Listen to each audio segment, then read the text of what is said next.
Should I hit the music? Yeah, why not? Let's do it. It's your boy, B-Money, and I want to welcome y'all to the greatest comedy show on earth. Starring my man, Chico, Amerikan. Cheers, everybody. Cheers.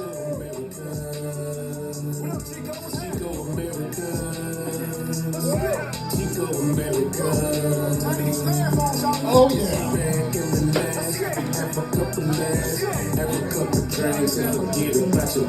I am cut. Thank you. Howdy, everybody. I am comedian Chico, Amerikan. I'm your final show for the night. I don't sing. You don't want that. You'll literally go home and never come back. So, it's nice being back in New York. I'm a transplant from the South. I just did 2 years in the Midwest. And I did live in New York City at one point. My joke would be, people would be like, hey, where you from? I lived in New York City. I did 4 years Pelham Bay Bronx. And they're like, hey, dude, why are you making it sound like it's prison? Because I lived in Pelham Bay Bronx for 4 years. You don't brag about the easy shit. And I love the fact that I'm doing this in front of Long Islanders because there's a difference between New Yorkers and city New Yorkers, right? So as a transplant from the South, there was a lot of things that I had to get accustomed to. One of them, lack of space, all right? Zero space. But as a creative and kind of a crazy mind, I wanted to see if there was a creative and a crazy workaround for it. So I wanted to see what would happen because the New Yorker, the city New Yorker, the only thing they do less than space is crazies and pit bulls, and I was fresh out of pit bulls. So I wanted to see what would happen if I started talking to myself crazy in the middle of a busy sidewalk in New York City. And I just went, and let me tell you, worked like a fucking charm. Like Moses spreading the sea, all right? So I took advantage of this and ran straight into the subway. And I had one of those conductors that was calling in every stop, like they're calling in strikes in Iraq, you know? Approaching the Hunts Point station. We're approaching the Hunts Point station. Mind the gap as you get out of the Hunts Point station. We're mind the gap. Hey, I get it, okay? He loves his job, works hard at it. As a Mexican, his work ethic, right? However, this was public transportation, so it sounded more like, all right, I go to the station. I just get the fuck out, you pieces of shit. Hey, you turn off the mic? I don't know, fuck them. Anyways, I get out of the subway, I walk towards my car, and I found out that I have a citation for parking 9 feet away from a fire hydrant. Yeah, anywhere else in the country, you're fine, because you're 9 fucking feet away from a fire hydrant. But in New York City, fuck you! Not just for daring to drive, but for simply existing. Here's your fine, here's your ticket, pay us, bitch. Yeah, the city New Yorker is mean. Boy, they hit shit like manners. They read into it. It's like suspect, right? Did my voice just change? Nice, I hit puberty again. I pulled you out of the Howe Caverns. Muchas gracias, senor. You want me to bring you back? No. It was a little too I'm nowhere near that manly. So, the New Yorker is mean. Boy, they hit shit like manners. To them, it's like suspect, right? Another thing that they really read into, that they really fucking hate, heavy breathing, right? You know, like, yo, dead ass, my man, what the fuck you breathing all hard for? Because I'm fat. There was a time where, I mean nothing by it, okay? There was a time where I was a lean, mean, Iraq war veteran machine. But now I've eaten so many tacos with queso, no amount of cardio is gonna save me. And I've tried.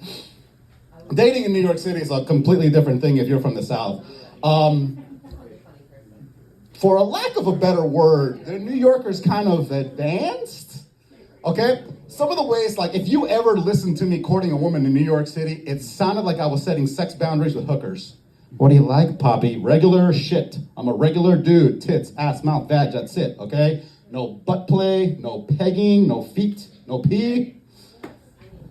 He says to a crowd that he met in FetLife at a place that he met at FetLife. Again, you judge my vanilla life. Don't ever doubt the fact that I'm an ally.